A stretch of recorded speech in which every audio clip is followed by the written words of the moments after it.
Hey guys, it's Mitch. How's it going?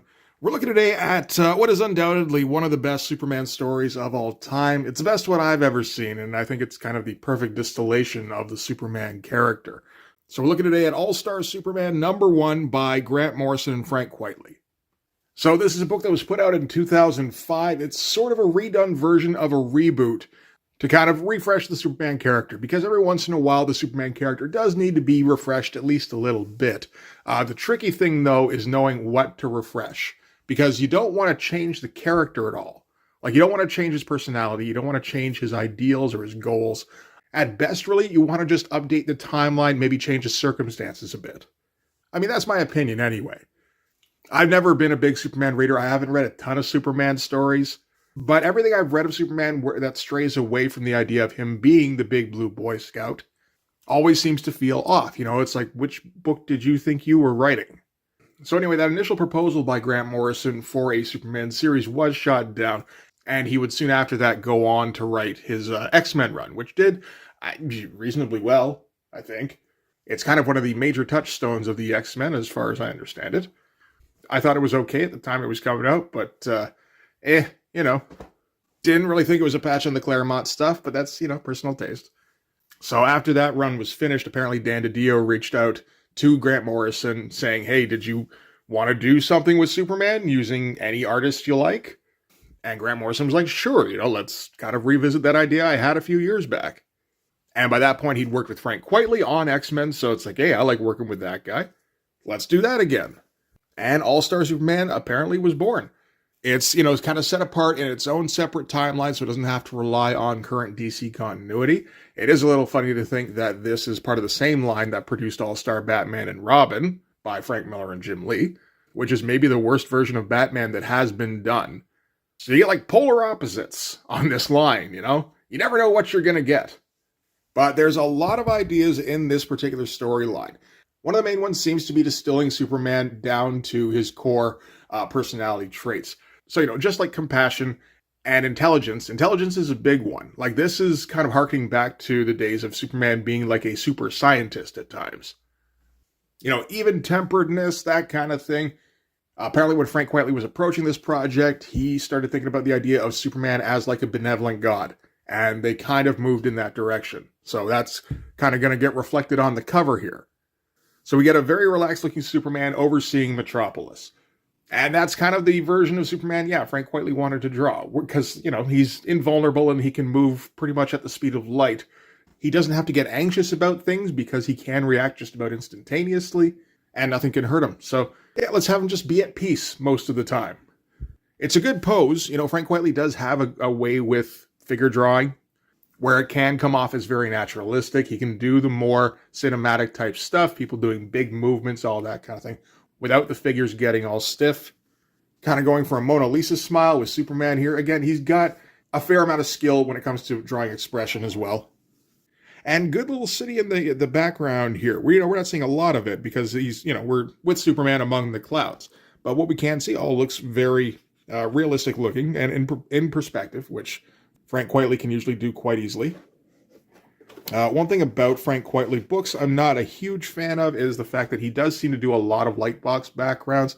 I don't think we see a whole lot of that in this one, but it is going to show up, and I think it shows up more as the series goes on. Okay, so we're going to start things off.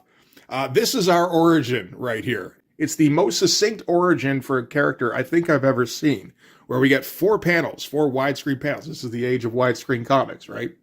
And we get the shot of Krypton saying, Doom Planet, Desperate Scientists, Last Hope with the Rocket, and Kindly Couple. And that's it. That's our origin story. And I mean, really, what more do you need? I'm pretty sure everybody knows the Superman origin story. If you don't, I mean, that'll at least give you a flavor for what shaped the main character, right? And again, everything is presented as widescreen and like super epic and shit. We're not always going with the widescreen stuff. I guess we are kind of going with it occasionally, aren't we? So this is our 2-3 spread. It's pretty impressive. So this is a shot of Superman flying like directly under the sun here.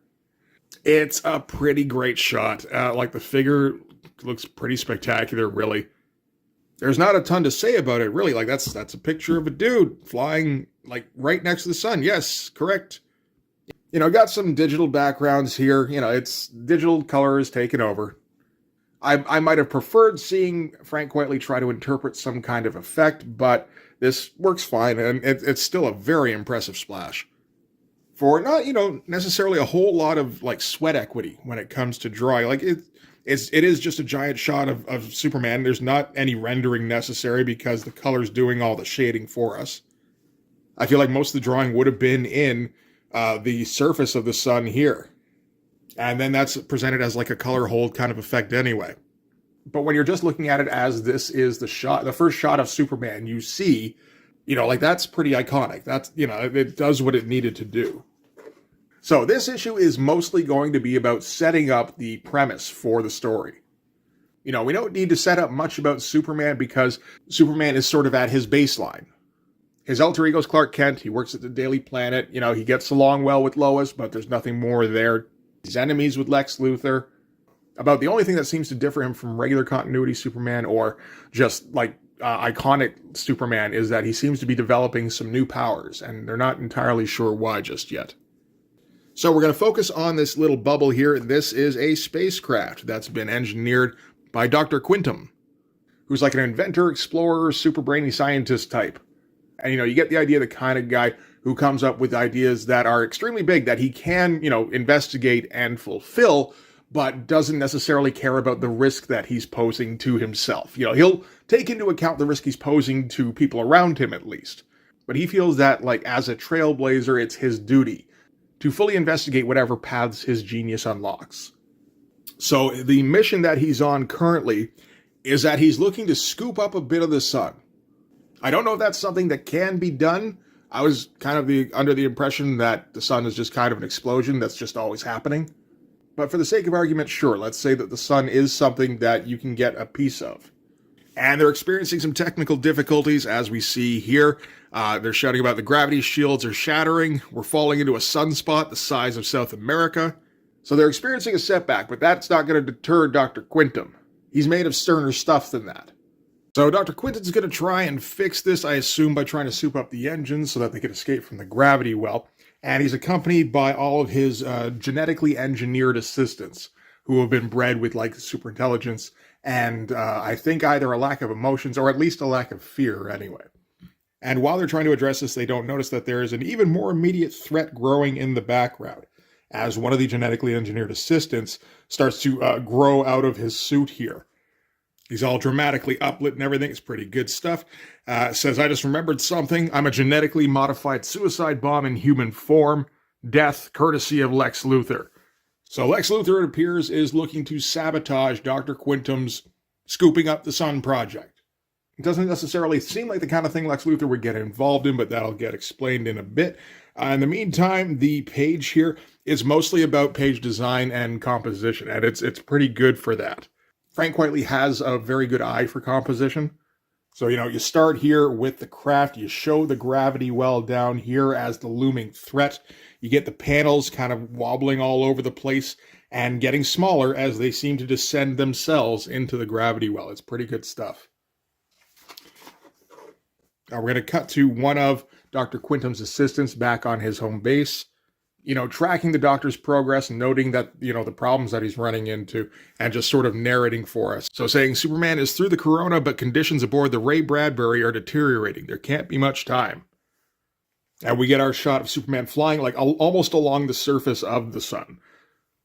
And just, zooming towards the Ray Bradbury.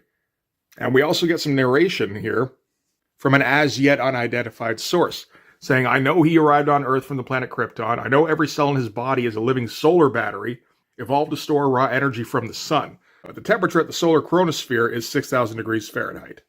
Now we're going to find out that this is Lex Luthor. So this is more the focus of his plan, which we'll get elaborated on shortly. But first we got to check in quickly on the people at the Daily Planet, because they're going to be a big part of this miniseries. So we start out with a headline stating, Superman saves first manned sun mission.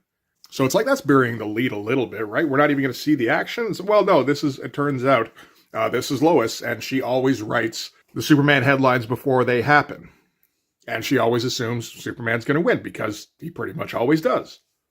And we're going to spend a very short time setting up the dynamics of the Daily Planet workers, just again to kind of give you a feel for what the newsroom is like. So we've got Lois here, who's, locked on her job. We've got Steve here, who's trying to hit on Lois. And we've got Jimmy, of course, who has way too much information and is super enthusiastic and seems to have a rocket pack. And we've also got Kat here, who is kind of ignoring anything that could be deemed as important because there's a hot dude on the other side of the glass washing the window. I don't know if this is the best place to put this beat because we're cutting right from the action going on, but it seems like a good idea. Give you the basics of the initial conflict that Superman's going to have to try and focus on, and, set a pretty high pace and then do a quick cut elsewhere to just kind of cool you down for a second and go, hey, you're still in the Superman comic and we need to fill you in on the rest of the world still. Just a little bit. And hey, we got away from the widescreen presentation for once, so that's nice. Always got to like when that happens. A little bit more about the Daily Planet staff. We got to cut to Perry White, the editor-in-chief, where he's really just kind of giving us some exposition about, again, what the state is of Metropolis at this time. So he's saying Lex Luthor told the world he had reformed, and for some reason the whole world believed him and doubted us. Says, I don't have to tell you, I'm proud of every one of you who stuck by the planet's integrity in its darkest hour, but Lex Luthor lied like he always lied. Investing heavily in water, damming more than 15 rivers, with intent to profit from a global water shortage brought about by tampering with the sun. And it's kind of like, oh, you know what, that does sound like Lex Luthor. So that is one of his schemes, because it's vaguely real estate related. If we're going with the movie versions of Lex Luthor, The page itself is fine.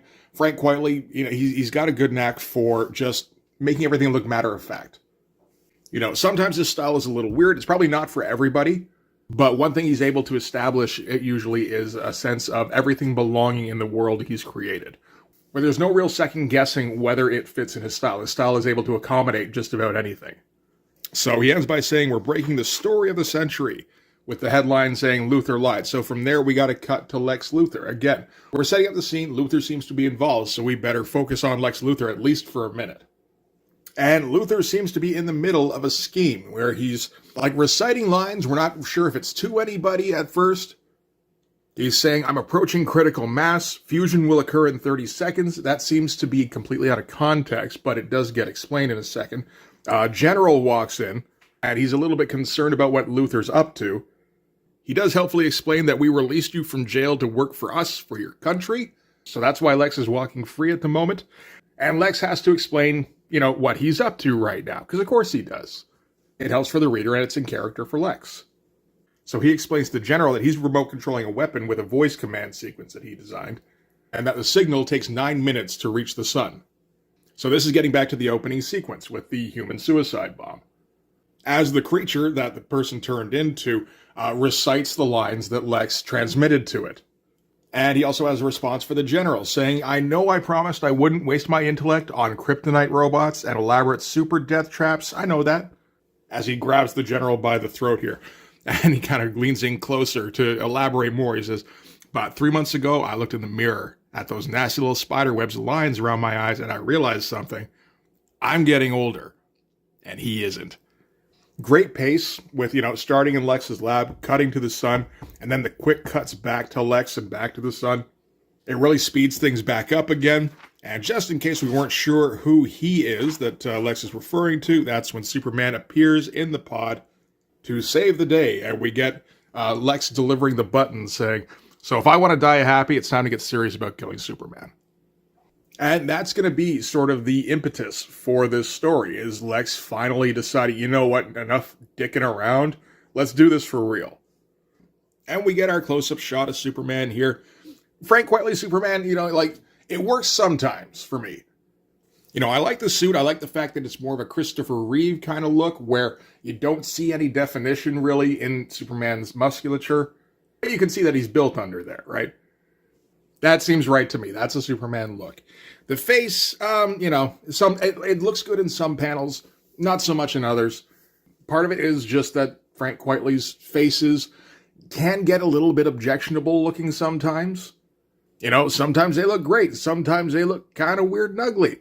And you're not always sure what you're going to get there. Like I said, a lot of the time it does work for me. So it's just, every once in a while. But Superman grabs the bomb. And the bomb starts giving him shit for like trying to cut short his purpose. He's like, the purpose of my existence is to explode. You have no right to limit my ambitions, fascist. No right at all to stand in the way of my self-realization. And they fall into the hatch here. Superman's like, no, you misunderstand. I'm here to help you with that. And he tells Quintum to blow the hatch. They go flying out into space, right by the sun. Oh, another ad. They're still too close to it as the bomb kind of swells up. So Superman unleashes one of his new powers, which is like a bioelectric field, and propels the bomb further from the craft, where it explodes. So that's all fine. Looks like Lex Luthor's new plot has been foiled, right? He tried to lure Superman into a bomb trap, and that didn't work, because why would Superman fall for a bomb trap? Why would that even hurt him? Except, of course, that is not Lex Luthor's plan, as we're going to get in a little bit. In the meantime, though, Superman's got to haul back the ship back to Earth, because, its internal instrumentation has all been destroyed by the bomb. He was just smashing everything up in there. And Superman is using his bioelectric field as like a net to pull the ship behind him. So that's the end of the initial problem, but this, of course, is going to set up future problems as we cut to Quintum's lab. And he starts by saying we've run exhaustive tests. So now we're going to cut inside. And he's basically going to give Superman a diagnosis for what's been going on with him lately. First starts with the symptoms, which is mostly about new powers. Right here, he's saying Superman is currently pushing against the equivalent of 200 quintillion tons. His strength appears to have tripled, and they still haven't found an upper limit. He's manifested one new superpower, and, there may be others. They just don't know yet. And that's the good news. So the bad news is what he's found out, which is that Superman's trip to the sun, where he was flying, in close proximity to the surface of the sun, has basically overloaded his cells. They said at the beginning how Superman is essentially like a living solar battery. That's where he gets his power from. And while he's on Earth, that's fine. Or, even Venus, Mercury maybe, should be okay. But being as close to the sun as he got has supercharged his cells past the point where his cells can process that energy efficiently. So what's happening now is that they're bursting. So what's happening now, as Quintum tells him, he says, our own scan of your cells shows them supersaturated with solar radiation bursting from within. And that this can have only one conclusion, even for him. And, there's a couple ways you could go with Superman's reaction here. He could get, disbelieving. Up till now, he's always been invulnerable. Except for that time he died, but I'm not sure if we're counting that in this continuity. So something finally coming along that's killing him and is giving him, a slow death. Dr. Quintum predicts that this will eventually kill him within about a year. So just long enough for the miniseries, essentially. That could theoretically put somebody in a state of denial, but this is a different kind of Superman, where he's, again, more of a super scientist. So this is a possibility that he's always considered, because he's always throwing himself into danger. It stood to reason that eventually something was going to come along that even his invulnerability wouldn't be enough to stand against. He probably never thought it was going to be something like the source of his power working against him, but it was always going to be something someday. Not going with a whole lot of backgrounds here. We haven't gotten a whole lot of backgrounds altogether through this book, really, have we? Apart from, I think, that shot of of Luthor's lab here, we got a little bit, but really just as much as we needed to kind of set the scene, and the shot of the Daily Planet from the exterior here. That's kind of it.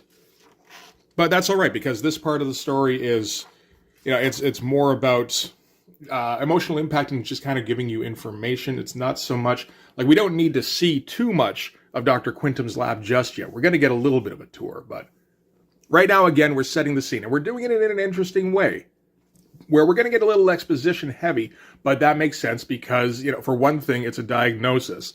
For another thing, it's being delivered by a very wordy, hyper-intelligent scientist. So he's going to get into a lot of detail. So at the moment, he's going to take Superman for a tour around his lab, and he's going to basically tell him about what they do at his, project is the name of the project. It's an acronym, though, so that makes it different.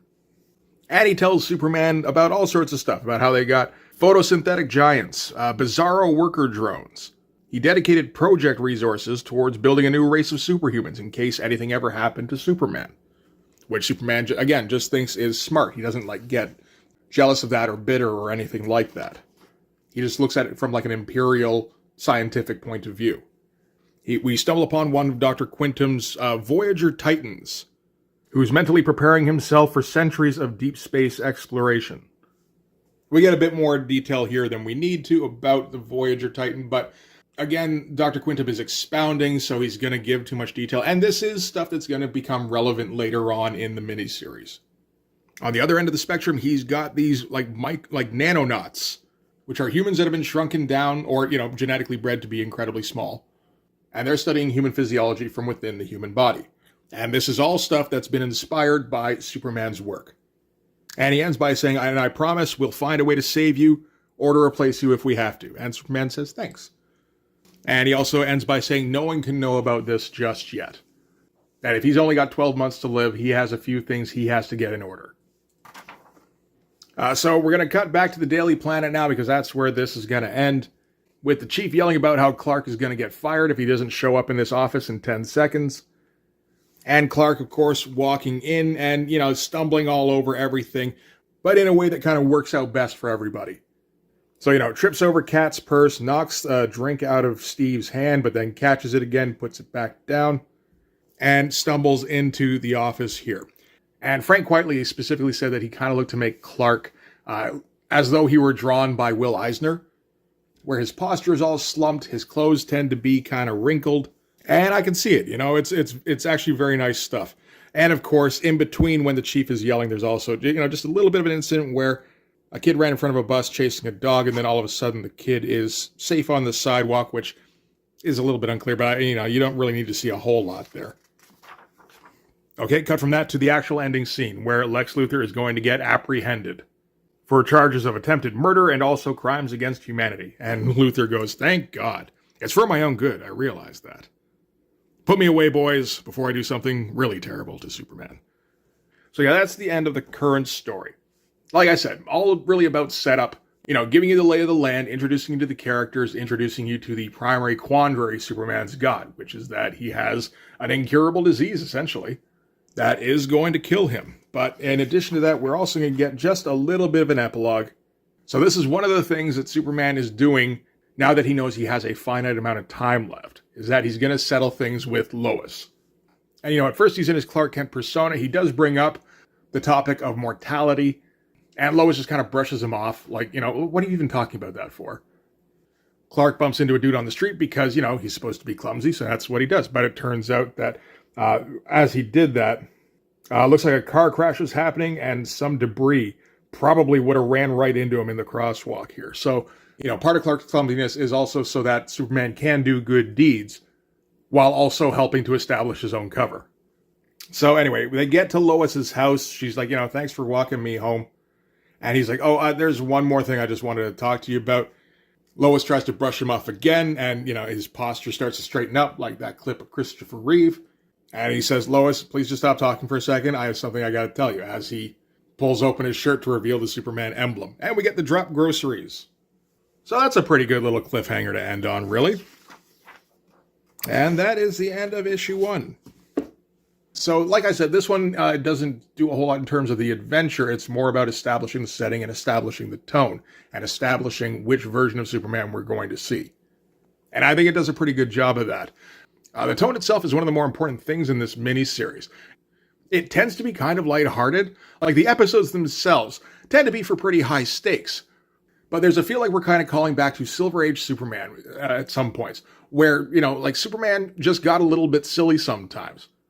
Part of it is the character of Superman himself, because he's always kind of good-natured. So no matter what kind of threat comes up, he doesn't lose his head, he doesn't get angry, he doesn't get scared or anxious or anything like that. He always kind of approaches everything calmly and with, almost good humor sometimes, if it's appropriate for the situation. Lex Luthor also is in this series quite a bit, and Lex is kind of a silly version of Lex, which I appreciate. He is super smart, evil genius guy, but he's a little bit goofy about it. And we get some very fun adventures where Superman deals with problems that generally don't just require hitting. He's got to approach things again as a scientist. There's an awful lot of that. Sometimes the raw strength is what he has to use, but again, he's very situationally aware of when he should use that. So maybe this issue isn't the best one to let anybody know what this series is going to be like exactly, again, apart from establishing the tone and the characters. The next one's pretty good for that, because the next one is Lois Lane's date with Superman at the Fortress of Solitude, where Superman shows her all his super gadgets and his super experiments. He's got some trophies in there. You know, they have dinner, another crisis comes up. Although it's a very localized crisis, it's just at the fortress. And we establish what the theme of the series is going to be, which is that Superman is completing the 12 labors of Superman, which are great acts that just kind of help to cement Superman's legacy. It's a pretty great issue. Like, just the series itself is pretty great. There are no filler issues. There are no missteps. It feels as though Grant Morrison had a very clear idea of what he wanted this series to be, and he kind of hit every beat he needed to in order to accomplish what he was trying to do. So I don't have the next issue. I don't have any other issues of All-Star Superman. I got the trade. I'm starting to think maybe I should get the next one so that we can go through that, because it really is a great series, and I feel like I should present at least one of the adventures, right? So maybe we'll do that at some point in the future. It'll have to be in a little while, because as I said, I don't have anything in the house right now. Anyway, for this one, that is going to do it. So thanks very much for watching, guys. If you like this video, please hit the like button. Helps with the algorithm stuff. If you want to see more, hit subscribe. If you really want to help out, in the description, you'll find my link tree. And if you follow that to my Patreon, you can subscribe there. That'll give you access to everything I do. So all sorts of videos, all sorts of Blood Force comics. You can also follow me on Instagram and DM me there for commissions. But yeah, that'll do it. Thanks again for watching, guys. I'll see you in the next one. Bye-bye.